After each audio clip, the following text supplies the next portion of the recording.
انت تعرفي ان انت ممكن بكيلو دي واحد تعملي حفلة من الزلابية لولادك في البيت بدل ما تشتريها من بره ب 500,000 جنيه. اكتب له لايك وشير ونبعد عن اذية الغير، ويلا بينا على نجوم الكوكب نعمل الزلابية في رمضان. حاجة هجيب طبق وانزل فيه بمعلقتين سكر كبار، انزل فوقيهم بكيسين من الخميرة الفورية، كمان حبة مية بساط جدا، وأقلبهم تقليبة كويسة وأسيبهم لمدة 10 دقايق.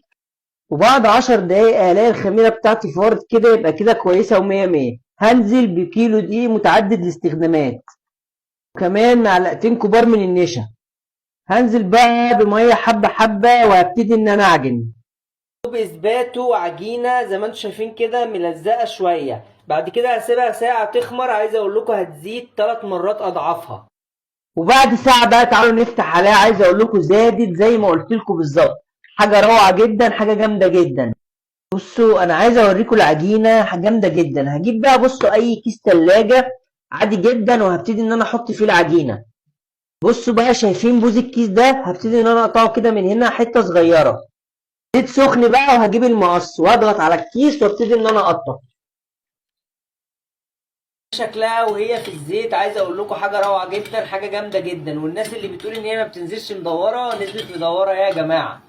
النهايات السعيده بتتعرف من الاشكال. حبه سكر بقى كده، بص كده، ياه ياه ياه ياه ياه ياه ياه على الجمال والشياكه والحلاوه. حاجه روعه جدا، حاجه جامده جدا. اكسبلور كتير ولايك كتير يا حبايب قلبي يا نجوم الكوكب يا جامدين.